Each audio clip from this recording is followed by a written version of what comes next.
তারা এখন শঙ্কিত হয়ে রজারকে খলিলকে ডেকে নিয়ে এসে তারা দেখিয়ে দিয়েছে যে তোমরা যা করছো এটার মানে ভয়াবহ পরিণতি হবে। অন্তর্বর্তী সরকারের প্রধান উপদেষ্টা প্রফেসর ডক্টর ইউনূস স্যারকে 7 দিনের সময় বেঁধে দিল ভারত।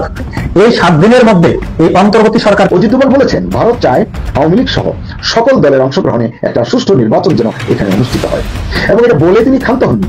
এ বিষয়ে ইউনূসের সিদ্ধান্ত আগামী 7 দিনের মধ্যে জানাতে বলেছেন। যে রাজনীতিতে শেষ কথা বলে কিছু না, কাজে শেখ হাসিনা ফিরতে পারবেন কিনা তার একটা ফেরার পক্ষে একটা বড় যুক্তি হলো যে তিনি ভারতের আশ্রয়ে প্রশ্রয় আছেন এবং ভারতের একটা প্রচন্ড চাপ আছে আমাদের সরকারের উপর, এবং যে কোনো মুহূর্তে একটা আমি বলবো যে একটা রফা হয়ে যেতে পারে। ভারতের পক্ষ থেকে অজিত দোভালের পক্ষ থেকে রীতিমতো ডকুমেন্টেশন দলিলপত্র হাজির করা হয়, প্রমাণাদি হাজির করা হয় খলিলুর রহমানের সঙ্গে বৈঠকে, মানে প্রমাণ সাপেক্ষে অজিত দোভাল খলিলুর রহমানকে সব ডসিয়ার তুলে ধরে মানে দলিলপত্র তুলে ধরে সরাসরি বলেছেন যে বাংলাদেশের সময় কমে আসছে, বাংলাদেশকে দ্রুত এসব বিষয়ে ব্যবস্থা নিতে হবে।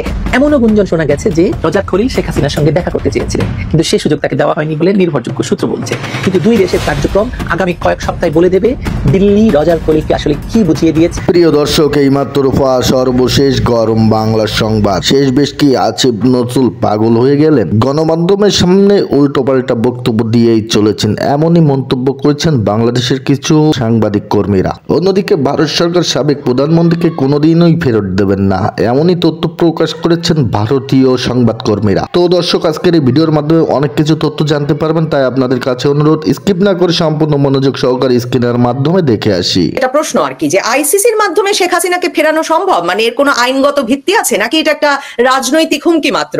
মানে আইনজীবী এবং রাজনীতিবিদের দৃষ্টি থেকে আপনার ব্যাখ্যাটা শুনি, আর আপনার দল উদ্বিগ্ন কিনা? দেখুন, আইন উপদেষ্টা, অবৈধ আইন উপদেষ্টা আমি বলবো যে আসিফ নজরুল সাহেব, তিনি তো আসলে প্র্যাকটিসিং আইনজীবী ছিলেন না, তিনি ছিলেন একজন শিক্ষক। তো শিক্ষক হিসেবে তিনি যেভাবে কাগজে কলমে হয়তোবা আইন যেভাবে বই পুস্তকে পড়েছেন, তিনি সেভাবে হয়তোবা কিছু দেখে আমাদেরকে ভয় লাগাতে চেয়েছেন। তার পুরো পরিচালনার বিষয়টা হচ্ছে এই যে ভয় লাগিয়ে আইন চালানো, এটার মধ্যে দিয়ে তিনি চালিয়ে যাচ্ছেন। এবং দেখবেন যে সে দায়িত্ব নেওয়ার পর থেকে বাংলাদেশের যত অপরাধী আছে, জঙ্গি বলুন, ধর্ষক বলুন, সন্ত্রাসী বলুন, সবাইকে গণহারে বেল দিয়ে ব্যাপক বেল ব্যবসা করে সে এখন সমাজে উন্মুক্ত করে দিয়েছে। আমি তার এই মন্তব্যের জায়গায় আসি। তিনি বললেন যে আইসিসির মাধ্যমে নাকি বঙ্গবন্ধুর কন্যা আমাদের নেত্রী জননেত্রী শেখ হাসিনাকে তিনি দেশে আনবেন বা কিছু একটা এই ধরনের একটা হুমকি দিলেন। তো একটা বিষয়, একটা হচ্ছে প্রক্রিয়াগত বিষয়। আইসিসির যে আইনটা আছে আন্তর্জাতিক ক্রিমিনাল কোর্টের, সেখানে পরিষ্কার করে লেখা আছে যে একই অপরাধে যদি কোনো একটা অপরাধ কেউ মানে ক্লেম করে থাকে যে একজন ব্যক্তি অপরাধ করেছে এবং সেই অপরাধের বিষয়ে কোনো একটা সদস্য রাষ্ট্রে যেই সদস্য রাষ্ট্র অভিযোগটি আনবে, সেই সদস্য রাষ্ট্রে যদি তার বিচার প্রক্রিয়া শুরু হয়ে থাকে, তাহলে তাকে আইসিসির যে জুরিসডিকশন, তার যে অধিক্ষেত্র, সেখানে কখনোই আনা সম্ভব নয়। এটা তাদের আইনের মধ্যে পরিষ্কার লেখা আছে। এটা হচ্ছে ডাবল জোপার্ডি, অর্থাৎ একই ব্যক্তিকে একই অপরাধে দুই জায়গাতে আপনি বিচার করতে পারেন না।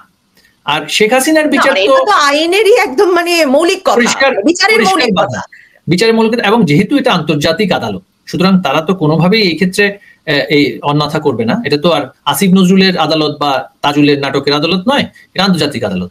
দ্বিতীয়টা জিনিস হচ্ছে আমাদের নেত্রী শেখ হাসিনা ট্রিপল জোপার্ডিতে পড়বেন। তিনি শুধুমাত্র এই আইসিসির অভিযোগ নয়, তার বিরুদ্ধে আমাদের ফৌজদারি আইনে দণ্ডবিধিতে প্রায় 200-র উপরে মামলা করা হয়েছে একই ধরনের অভিযোগে। আবার আইসিটিতেও মামলা করা হয়েছে, যেখানে তাকে দণ্ড দিতে গেল। আবার এখন যাবে হচ্ছে আইসিসিতে যাওয়ার, আইসিটির কথা বলছি, যে বাংলাদেশের যে মানে ট্রাইব্যুনাল, সেই ট্রাইব্যুনালে তারা মামলা করলো, দণ্ড ঘোষণা করলো, আবার এখন বলছে আন্তর্জাতিক ভাবে। তো এই ট্রিপল জোপার্ডি, এটা আইনের দৃষ্টিতে তো মানে হাস্যকর, তাই না? তো এটা কখনোই সম্ভব নয়। সেগুলো অহেতুক কিছু হুঙ্কার দিচ্ছে। হুঙ্কার ছাড়া এখন এদের তো করণীয় কিছুই নয়। যেই সরকার মব দিয়ে টিকে আছে, যেই সরকার বাংলাদেশের সর্বোচ্চ আদালত পরিবর্তন করেছে মব দিয়ে, মব তৈরি করে পুরো অ্যাপিলেট ডিভিশনকে পদত্যাগ করিয়ে রাতারাতি চিফ জাস্টিস নিয়োগ করে নতুন সুপ্রিম কোর্ট তৈরি করলো, তাদের কাছ থেকে আপনি কি প্রত্যাশা করতে পারেন? আমাকে একজন আইনজীবী কিছুদিন আগে একটা কথা বলেছেন, আইনের একজন মানে স্কলার, তিনি বলেছেন যে বাংলাদেশে এখন যা হচ্ছে সেটা যদি কেউ বলে যে আইনের ব্যত্যয় বা আইনের ভায়োলেশন, এটা হবে অনেক কম বলা। এখন সম্পূর্ণ অ্যাবসেন্স অফ ল, এটা না যে violation of law, absence of law, there is no law. অ্যানার্কির সর্বোচ্চ পর্যায়ে আমরা আছি, প্রাতিষ্ঠানিক অ্যানার্কি। হয়তোবা রাস্তাঘাটে মব জাস্টিস হচ্ছে, কিন্তু প্রাতিষ্ঠানিকভাবে কমপ্লিট অ্যানার্কি চলছে বাংলাদেশে। কোনো নিয়ম কানুনের কোথাও কোনো বালাই নেই। শেখ হাসিনা আপনাদের নেত্রী, উনি তো দেখলাম আন্তর্জাতিক গণমাধ্যমে সাক্ষাৎকার দেওয়ার সময় নিজেই বারবার বললেন যে তিনি ইউনূস সরকারকে চ্যালেঞ্জ জানাতে চান যে তারা কেন, তাদের কাছে যদি যথেষ্ট সাক্ষ্য প্রমাণ থাকেই তাকে অভিযুক্ত করবার, তাকে দণ্ড দেবার জন্য, তারা কেন তাকে নিরপেক্ষ আদালত, আন্তর্জাতিক অপরাধ আদালত, মানে যে আদালতের কথা এখন আসিফ নজরুল বলছেন সে আদালতে নিয়ে গেলেন না। আসিফ নজরুল কিন্তু বিচারের জন্য সেখানে যাওয়ার কথা বলছেন না। উনি একটা অদ্ভুত তত্ত্ব হাজির করেছেন যে মানে আসাদুজ্জামান খান কামাল আর শেখ হাসিনার যেহেতু মৃত্যুদণ্ড হয়ে গেছে, মৃত্যুদণ্ডপ্রাপ্ত আসামিদের দেশে ফেরাতে নাকি আইসিসি উনাদেরকে হেল্প করবে। মানে আইসিসি কি এমন কাজ করে? আর বিচারের জন্য কেন তারা নিয়ে গেল না তাহলে এই পুরো মামলাটাকে? এমনকি আপনার মনে থাকবে তারা যে বিদেশি আইনজীবী নিয়ে গিয়েছিল তাদের প্রসিকিউশনকে সাহায্য করবার জন্য, যিনি যুদ্ধাপরাধের ট্রাইব্যুনালেও যুদ্ধাপরাধের দায়ে অভিযুক্তদের সহায়তা দিয়েছিলেন, টবি ক্যাডম্যান, সেই টবি ক্যাডম্যানও কিন্তু খুব হুঙ্কার ছাড়ছিলেন যে শেখ হাসিনাকে নাকি আইসিসি নিয়ে যাওয়া যাবে। নিলেন না কেন তারা বিচারের জন্য? কারণটা হচ্ছে শুরুতেই তারা যেভাবে করে গল্পটা সাজিয়েছিল, একটা গল্প তারা সাজিয়েছিল গণহত্যা, মানবাধিকারের মানে মানবতা বিরোধী অপরাধের অভিযোগের যে নাটকটা সাজিয়েছিল, অনেক কাঠখড় পুড়িয়ে অনেক পয়সা বিনিয়োগ করেও কিন্তু সেখানে তেমন কিছু করতে পারেনি। অর্থাৎ তারা জাতিসংঘের যে মানবাধিকার অফিসটা আছে, অফিস অফ হিউম্যান রাইটস, যেটা জেনেভাতে আছে, সেটা কিন্তু হিউম্যান রাইটস কাউন্সিল নয়, সেটা ভলকার তুর্কের একটি আলাদা একটা অফিস। তো সেখানে তারা যে তথাকথিত ফ্যাক্ট ফাইন্ডিং মিশনের নামে যে রিপোর্ট তৈরি করিয়েছে একপক্ষীয় ভাবে, আমি তাদেরও দোষ দিতে চাই না, কারণ একপক্ষীয় সকল তথ্য উপাত্ত প্রমাণাদি দিলে পরে তার আউটকামটাও তো একপক্ষীয়ই হবে। একপক্ষীয় এবং ডিস্টর্টেড এভিডেন্স এবং আমাদের সকলের কোনো ধরনের প্রমাণ বা তথ্য বা সাক্ষ্য ব্যতীত একটি যেই রিপোর্টটা তৈরি হয়েছে, সেইখানেই কিন্তু মানে যেই রিপোর্টটা তারা লিখেছে সেখানে গণহত্যা বা মানবতা বিরোধী অপরাধ এই ধরনের কোনো অপরাধের কথাই কিন্তু সেখানেও তারা বলার কোনো সুযোগ ছিল না। সুতরাং যার মাধ্যমে, যেই রিপোর্টের মাধ্যমে তারা আন্তর্জাতিক পর্যায়ে নাটক সাজানোর চেষ্টা করেছিল, সেখানে কিন্তু প্রথমে অকৃতকার্য হলো। অকৃতকার্য হওয়ার পরে তখন তারা বুঝতে পারলো যেহেতু জাতিসংঘের এই অফিসটি এই অপরাধগুলোকে একপক্ষীয়ভাবে দেখেও গণহত্যা বলতে পারেনি, এবং সেখানে বলেছে মানবাধিকারের লঙ্ঘন, আইন শৃঙ্খলা রক্ষাকারী বাহিনীর কিছু কার্যক্রমে মানবাধিকারের লঙ্ঘন হয়েছে। মানবাধিকারের লঙ্ঘনের মাত্রা অনেক আছে। আপনি একজন অপরাধীকে 24 ঘন্টার মধ্যে হাজির না করলেও কিন্তু সেটা মানবাধিকারের লঙ্ঘন। তো মানবাধিকারের লঙ্ঘন আর গণহত্যার দায়ে অভিযুক্ত করা, দুটোর মধ্যে কিন্তু আকাশ এবং পাতালের পার্থক্য আছে। এবং তারা সেখানে বলেছে, পরিষ্কার সেখানে প্যারাগ্রাফে লেখা আছে, একটি ইনসিডেন্টের বিষয়ে যেটা ইউনূস সরকার এই মামলায় তাদের ট্রাইব্যুনালে আমাদের নেতৃত্বে অভিযোগ করলো, হেলিকপ্টার থেকে গুলি ছোড়া। হেলিকপ্টার থেকে গুলি ছোড়ার যে অভিযোগটা তারা এইখানে এস্টাবলিশ করার চেষ্টা করলো এবং মিথ্যা ঘোষণা দিয়ে করেছে, ওই বিষয়টা নিয়ে সেই ফ্যাক্ট ফাইন্ডিং মিশনে পরিষ্কার বলা আছে, যেই ভিডিও আমরা দেখেছি, তারা প্রথম আলো বা অন্যান্যদের থেকে কিছু ভিডিও দেখেছে, তারা বলছে যেই অস্ত্র থেকে যেই ধরনের বুলেট বা মানে প্রজেক্টাইল যা বের হবে, তা দেখে তাদের দৃষ্টিতে মনে হচ্ছিল সেগুলো টিয়ার সেল সেখান থেকে বের হচ্ছে। এটা কিন্তু লেখা আছে এই ফ্যাক্ট ফাইন্ডিং মিশনের রিপোর্টে, লেখা আছে টিয়ার সেল গান দিয়ে সেখানে মানে দাঙ্গা ম্যানেজ করার জন্য টিয়ার গ্যাস সেল ছোড়া হচ্ছিল। এবং তারা কনভিন্স না যে সেই হেলিকপ্টার থেকে গুলি করে বা ব্রাশ ফায়ার করা সম্ভব। কারণটা হচ্ছে, যেই হেলিকপ্টার র্যাব ব্যবহার করে দাঙ্গা নিবৃত্ত করার জন্য টিয়ার সেল ছুটছিল, সেই হেলিকপ্টারে হেভি মেশিন গান থেকে গুলি ছোড়া সম্ভব নয়, সেটা মানে অ্যারোডাইনামিক্যালিও সম্ভব নয়। এবং এই প্রেক্ষিতে তাদের কাছে প্রতীয়মান হয় যে এই অভিযোগটার বিষয়ে যেই আলোচনাটা এসছে সেটা কনক্লুসিভ নয়। হ্যাঁ, তার মানে হচ্ছে এটা যা দেখানো হচ্ছে তাতে বোঝা যায় না। কিন্তু একই ঘটনাকে দেখিয়ে তাজুল এবং তার সাঙ্গপাঙ্গ এই আদালতে প্রতিষ্ঠিত করতে চাইল যে তিনি নির্দেশনা দিয়ে মানুষ হত্যা করেছেন। অর্থাৎ মানে তাদের যে নাটক, প্রথমে সেটা অকৃতকার্য হওয়ার পরে একই মঞ্চায়ন করে, যেহেতু তারা জানে আন্তর্জাতিকভাবে সেটাকে প্রতিষ্ঠিত করতে পারবে না, ঘরোয়া একটা ক্যাঙ্গারু কোর্টে সেটা করতে পারবে, তাই অবশেষে ক্যাঙ্গারু কোর্টে আসলো। মানে এখন কি তাহলে মানে এই ভারতের প্রত্যর্পণ না করলে ভারতের সাথে কূটনৈতিক সম্পর্কটা কিছুতেই ঠিক হবে না, এই আলাপটা আবার উঠেছে। সার্জিস আলম, নাহিদ ইসলামরা বলছেন ভারতের ফিরিয়ে দেওয়া উচিত বলে আহ্বান জানিয়ে পররাষ্ট্র মন্ত্রণালয় একটা বিবৃতি দিয়েছে এক্স হ্যান্ডেলে এবং সংবাদ মাধ্যমকে, এবং এই প্রথম তারা বলছে সরকার প্রত্যর্পণ চুক্তি অনুসারে একটা চিঠি লিখবে। মানে আপনি তো আইনজীবী হিসেবেও জানেন যে এই চিঠি লিখবার তো নানা নিয়ম কানুন আছে, এটা তো আসলে এক্স হ্যান্ডেলে বিবৃতি দিয়ে প্রত্যর্পণ করে দেবেন এটা বললে প্রত্যর্পণ করতে পারে না কোনো রাষ্ট্র। এই প্রথম সেই চিঠিটা লেখা হবে এমন কথা বলবার মুখে হঠাৎ করে এখন ওই ইন্টারপোলের রেড নোটিশ, আইসিসিতে যাব, এই মানে আলাপগুলো তোলা হচ্ছে কেন? মানে সরকারকে যথেষ্ট সিরিয়াস মনে হচ্ছে শেখ হাসিনাকে ফেরত নেওয়ার ব্যাপারে? আর তার চেয়েও গুরুত্বপূর্ণ কথা যে বা আওয়ামী লীগ এ নিয়ে উদ্বিগ্ন কিনা, অজিত দোভাল খলিলুর রহমানের বৈঠকেও এই নিয়ে আলাপ হলো কিনা, কি জানতে পেরেছেন আপনারা? দেখুন, যেহেতু তাদের প্রাথমিক নাটকের পুরো বিষয়টা ফ্লপ হয়েছে, এখন নতুন নাটক সৃষ্টি করতে চায় এরা। যাত্রা যেটা শুরু করেছিল সেই যাত্রাপালা এখন ফ্লপ হয়েছে। প্রথমত আমাদের দেখতে হবে যে এই তথাকথিত রায়ের আগে আন্তর্জাতিক গণমাধ্যমগুলো কিভাবে করে শেখ হাসিনার সাক্ষাৎকার নেওয়ার জন্য হুমড়ি খেয়ে পড়লো এবং ব্যাপক আকারে তারা সাক্ষাৎকারগুলো প্রকাশ করলো। কোনো অপরাধী আমরা যদি এর আগে দেখে থাকি যারা অভিযুক্ত হয়েছিল মানবতা বিরোধী অপরাধের দায়ে অভিযুক্ত, দণ্ডপ্রাপ্ত নয়, যদি বলি ওই যে সার্বিয়ার যেই জেনারেল ছিল মিলোসেভিচকে কি কখনো কোনো আন্তর্জাতিক গণমাধ্যম তার অভিযুক্ত হওয়ার প্রাককালে বা তার আগে কোনো ধরনের সাক্ষাৎকার নিয়েছিল? নেয়নি। যখন একটি আন্তর্জাতিক গণমাধ্যম আপনার সাক্ষাৎকার নেবে তখন বুঝতে হবে আন্তর্জাতিক পরিমণ্ডলে একটি বিষয় পরিষ্কার যে এই অভিযোগটি রাজনৈতিক উদ্দেশ্য প্রণোদিত। এবং অ্যামনেস্টি ইন্টারন্যাশনাল বলল যে তারা শুধুমাত্র মৃত্যুদণ্ডের বিষয়ে তাদের অভিযোগ নেই, যে ঘটনাগুলো ঘটেছে সেই ঘটনাগুলো, অর্থাৎ যারা মারা গিয়েছে 5ই আগস্টের আগে পরে এবং আশেপাশের সময়ে, তাদের যে বিচারের যে দাবি, সেই দাবির প্রতি এটা অন্যায় হয়েছে। অর্থাৎ একটি ঘটনার একটি তথাকথিত দণ্ড ঘোষণা করে সবকিছুকে মুছে দেওয়ার একটা অপচেষ্টা হয়েছে। এটা এখন আন্তর্জাতিক মহলে সুপ্রতিষ্ঠিত হয়েছে এবং তাদের এই দণ্ড নাটকটা ফ্লপ হয়েছে।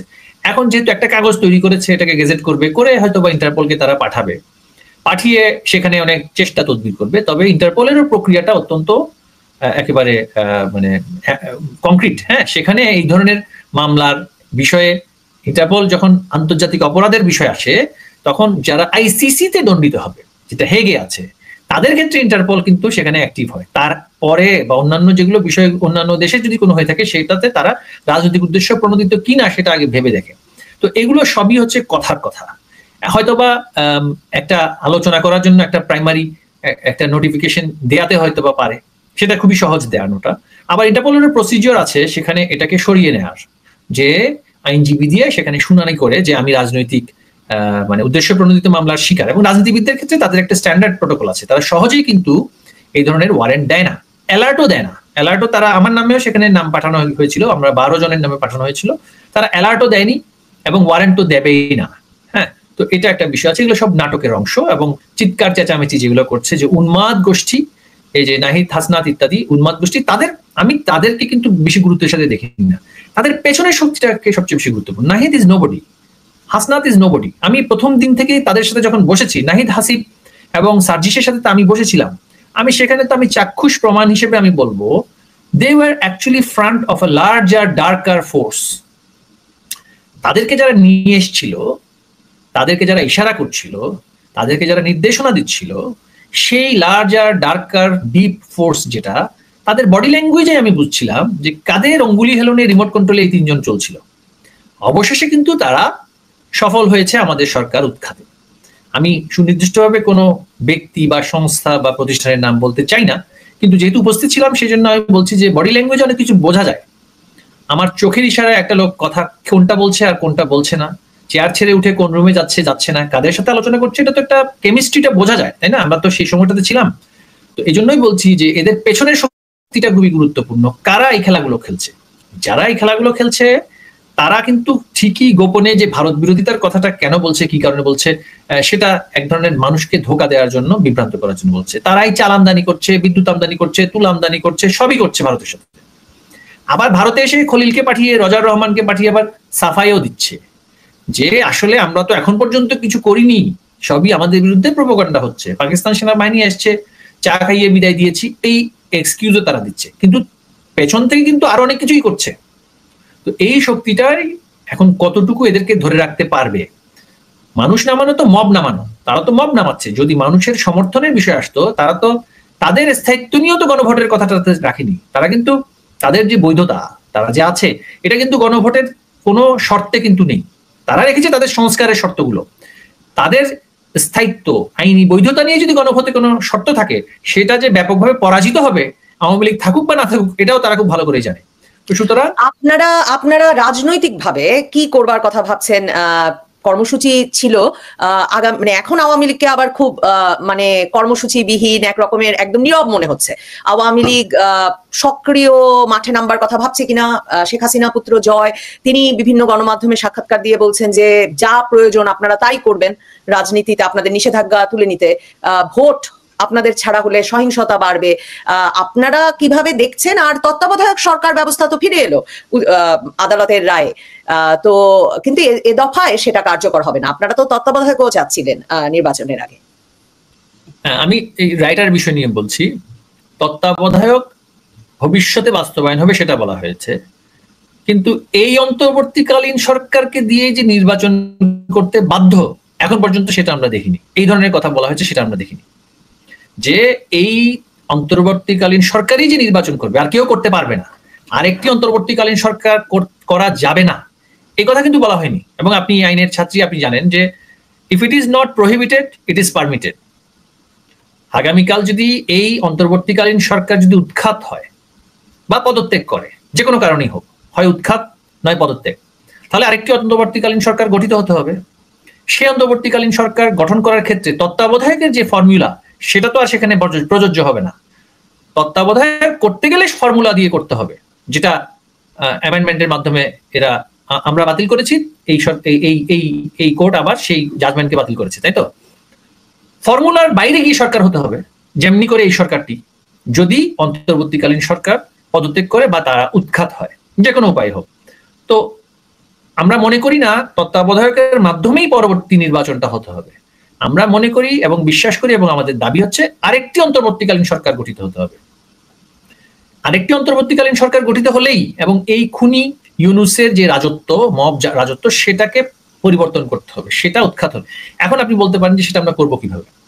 প্রথমত হচ্ছে আওয়ামী লীগ এমন একটা পর্যায়ে পৌঁছে গিয়েছে যে আমরা প্রতিবাদ করেছি, আমাদের মৃত্যু হয়েছে, প্রায় 1000 খানেকের মতো আমাদের কর্মী এখন কিন্তু একেবারে নিহত হয়েছেন, তাদের পরিবারগুলো আজকে পথে বসেছে। আমাদের লক্ষ লক্ষ কর্মীর ব্যবসা বাণিজ্য, জীবিকা, পেশা এবং শিক্ষার অধিকার, ছাত্রলীগের শত শত কর্মী তাদের শিক্ষার অধিকার তারা পাচ্ছে না, তাদের ছাত্রত্ব বাতিল করা হচ্ছে। প্রতিবাদের পর্ব যখন শেষ হয়ে যায়, তখন আপনাকে প্রথম দফায় দেখতে হবে জনসমর্থনটার একটা টেস্ট কেস হিসেবে।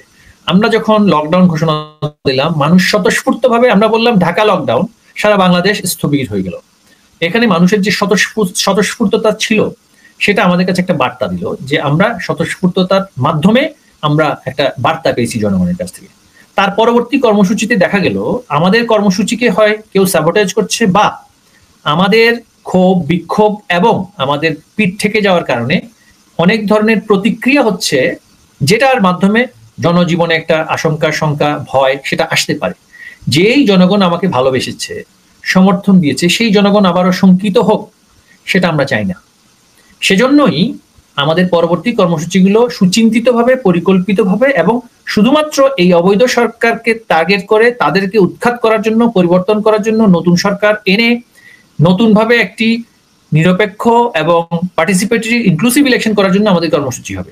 তাই হিংসা, বিদ্বেষ, ধ্বংস কোন পর্যায়ে, ওই পর্যায়ে যাতে করে না যায়, সেটাও কিন্তু আমাদের একটা খুবই সতর্কভাবে দেখতে হচ্ছে। কারণ আমাদের কর্মীরাও তো একেবারে দেয়ালে পিঠ থেকে গিয়েছে। তাদের কিন্তু এখন যে কোনো কর্মসূচি দিলে সেটা কিসে রূপান্তর হতে পারে এবং তার ফলে আবার জনমানুষের মধ্যে কোন ধরনের অনুভূতি হতে পারে, সেই প্রতিক্রিয়াটা আমাদের ভাবতে হবে।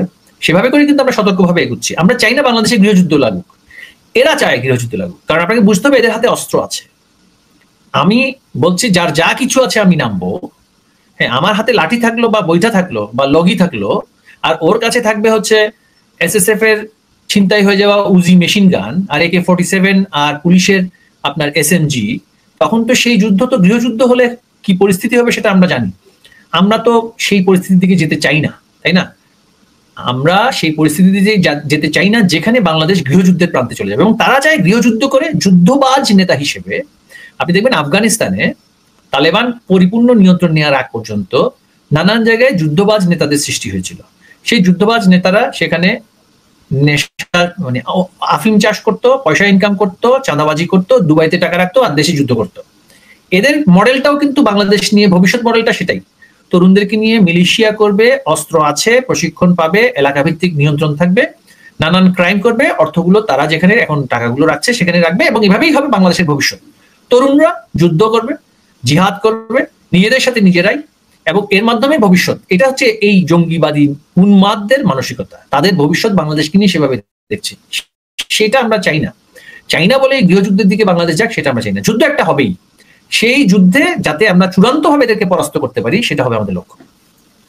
শেষ প্রশ্ন, মানে মার্কিন যুক্তরাষ্ট্রের সঙ্গে আপনাদের আলাপ শুরু হয়েছে কিনা? মানে এক রকমের নানা রকম, মানে আপনিও তো নানা আন্তর্জাতিক প্ল্যাটফর্মে চিঠি লিখছিলেন, আপনাদের অবস্থানগুলো জানাচ্ছিলেন, আন্তর্জাতিক পরিসরে আপনাদের এক রকমের সাড়া পাওয়া শুরু হয়েছে কিনা? মানে ওই শেখ হাসিনার সাক্ষাৎকারগুলো সাম্প্রতিক সময়ে, শেখ হাসিনা পুত্র জয়ের সাক্ষাৎকারগুলো সাম্প্রতিক সময়ে, তা থেকে মনে হচ্ছে যে ট্রাম্প প্রশাসনের সঙ্গে আপনাদের একটা সুসম্পর্ক তৈরি হয়েছে। এমনকি আমি শুনছিলাম অজিত দোভাল খলিল সাহেবের যে বৈঠক, সেই বৈঠকে দিল্লিতে মার্কিন চার্জ দ্য অ্যাফেয়ার্স যিনি, মানে রাষ্ট্রদূত যিনি এখন, তিনিও এসে উপস্থিত হয়েছিলেন।